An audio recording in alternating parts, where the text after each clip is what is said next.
What's going on, everybody? My name is Ben and welcome back to the bench for a brand new episode here on our Korean War group build Airfix 1/48 scale Seafire FR 47. Today we're going to go ahead and move on with the build, and I'm really excited to see what we can do today. So let's go ahead and jump on in and let's have some fun. So here we have the Seafire as it stands right now. As you can see, we've got our extra dark sea gray up on top, along with some sky here on the sides and under fuselage. Everything looks pretty decent. I do have to come back though and do a little bit of touch up here on the sky. Some of them I appreciate it's a little bit too stark and I want to go ahead and kind of blend it in a little bit more. Everything else though looks okay, so I'm pretty happy with the way this is turning out. We're going to move on today though, guys, and start doing some detail painting, get the landing gears installed, do some gloss coating, and of course fix up the propeller, paint all the blades and all that. We also have to make each of the tips yellow. Very important to have that, and then we can glue it down to the front of the model. So that's going to be great. Should be pretty simple to do. I will have to do a little bit of masking though, so it is what it is. There's going to be a lot of masking here on this build today, guys, because I also have to go ahead and figure out how to paint on those identification bands. Now they go actually around the wings, both upper and lower portions of the wings, around the fuselage. We need to go ahead and figure out how to do that. And I don't really want to use the decals. If we go ahead and zoom in here on my reference photo that I'm using for inspiration, we'll see the identification bands, but we'll also see a little bit of a darker shape right on the edge of that band. You can correct me if I'm wrong, but it looks like there's a rondel that's just kind of poking out right there along the wingtip. And I want to go ahead and see if I can add my decals to make it look a little bit more like this. So that is my plan, but I need to go ahead and come in and paint those identification bands and make sure that those are nicely spaced out. Should be fun.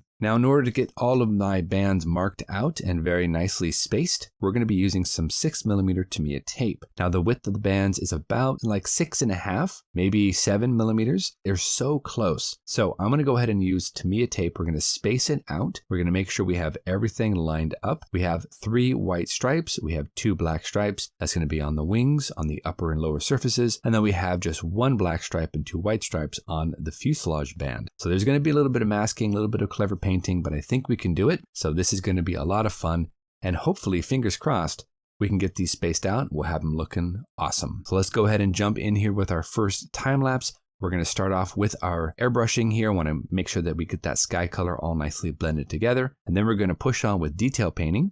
That includes the landing gears, the wheels, all the tail wheels, stuff like that. Make sure this is nicely painted, and then we can install everything, and I'm hoping that'll get us in a nice position to go ahead and start painting on those identification bands. It should be fun, guys. Let's go ahead and just jump into that time lapse. Let's push on, let's have some fun. Let's go ahead and see what we can do on our Seafire for today's episode. All right, guys, let's do it.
All right, everybody. So we are back, and as you can see, the Seafire is looking awesome. We have our landing gears installed. Those actually went in easier than I thought they were going to, but I did have to do quite a bit of trimming to make sure I can get them fitted where they need to go. I was warned by a very helpful subscriber that those landing gears were a little bit tricky to go ahead and get installed, and they were right. They were a bit tricky. So luckily, I was able to go ahead and kind of shave off some of the back part of the landing gears, and that turned out perfectly to fit right inside and to slot up into those locating tabs. So the warning definitely kind of alerted me to that, and a quick fix, and we were able to get our landing gears all nicely installed. I also added in the wheels, the gear bay doors, and that turned out just fine. Now moving forward, I want to go ahead and do a little bit of detail painting, and normally I would actually airbrush these, but today we're going to go ahead and brush paint the hubs of these wheels. Now I'm going to go ahead and use a very thin brush. We're going to use some Vallejo chrome, and I'm just going to go ahead and get enough paint here and just flow it into the openings. Luckily, they are raised, and there's a nice bit of recess to some of the internals, so there's a great amount of detail that the paint can just kind of flow into and fill up, so that's excellent. I'm going to go ahead and do both sides. I'm going to be really slow with that and try to get the line as close to perfect as possible, and I'm not a really good brush painter. My hands do tend to shake a little bit when I try to paint very fine lines or very delicate areas. I want to make sure to have enough contact points between myself and the model and also the table, so I'm nice and secure, and then we can move on and get everything nicely painted. We also have to come in and install the outer gear bay doors. Late Mark Seafires had a set of doors to go ahead and close up the landing gear entirely. The early versions didn't have the end of the bay doors. They just had the basic door with the wheel and the landing gear, and it would just tuck up into the wings, exposing the wheel. Here though, on the Seafire FR47, we actually have outer gear bay doors, so we need to go ahead and install those. And because I added in a little bit more detail there and with wires and whatnot, we have to go ahead and trim up the door just a little bit, shave down the actuators, and make sure that we can get this up inside. We just need to do some trimming, and I think we can drop it right into place. That first side went in decently. We're going to go ahead and install the other side. I'm going to use some super glue just to make sure that we can get this tacked into place. We don't have to wait too long for it to go ahead and solidify up. I'm going to go ahead and use just a nice little bit of pressure there. We've already trimmed the actuators and the locating tabs there on the door itself. So all we need to do now is press it up inside, take a little bit of super glue with my custom home applicator to make sure this does not go anywhere. Once it's solid, once we're good, we can leave it and move on to the next area. So yeah, not too bad. Moving right along here, guys, I want to go ahead and add on the yellow tips to each of our propeller blades. There are 6 propeller blades in total, and the depth of those has to be about 2 millimeters. So what we're going to do is we're just going to drop some paint into my paint dish. And we're going to go ahead and just dip the propeller right down into the paint about 2 millimeters, then rotate, go to the next blade, do the exact same thing. Now I had a subscriber mention this technique, and I've actually used it a few times. It's much faster than airbrushing and, masking and priming and all that good stuff. It's actually very quick. So we're going to do that with all the 6 propellers for the contra-rotating unit here, and then we're going to move on, and we should be able to install this and just glue it right down to the fuselage. So yeah, not too bad. Way faster than having to mask. Now, if you end up getting too much paint and it has a little bit of like a blob just hanging off the end of your propeller tip, you can take a Q-tip and barely touch the tip of it right to that Q-tip and wick off any excess paint, and you'll be good to go. Now, one thing I did not do here, guys, is I did not sand the bottom of the wheel so that it looks a little bit like there's some weight to it. Now, there's not weighted wheels, but I like to go ahead and take off a little bit of plastic so that it doesn't sit up on this very overly inflated tire. Of course, I already glued everything in place, so what I'm going to do is I'm just going to take the Seafire and set it down onto its landing gears, and then just rub it back and forth on some sandpaper. Though you have to make sure that your landing gears are really well glued in, because otherwise you could snap off a gear. But I'm going to be real gentle. I've already shored everything up with a little bit of extra super glue, so it's not going anywhere. And I'm just going to slowly kind of whittle down some of the plastic. And this is a great way to do it because you know it's going to be exactly even on both sides. Let's go ahead and though jump into our second time lapse. I want to gloss coat the entire model. Then I want to go ahead, after that is dry, come in and work on those ID bands. Let's go ahead and keep this party going.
Alright everybody, we are back, and I gotta tell you, that was a lot of fun, though a little tedious, but we have all of our ID bands painted on and they look pretty good. I'm actually very pleased with how this came out. So we're gonna go ahead and next episode be able to come back and decal everything, and that should get this one step closer to being finished. Now you'll notice I did end up copying the decal for the rondel location, and I added that with a piece of tape, and it is now white just as the decal was. And I think that's going to really help us ensure that we don't have any of the black bands showing through the decal, which is a possibility. Now for the fuselage band, I was very careful in order to mask off a couple of areas and leave some of that sky color showing through the identification bands. And that's actually for the words Royal Navy and then the aircraft number. So those are going to be okay. We'll apply those as decals, and I'm actually pretty happy with how it turned out.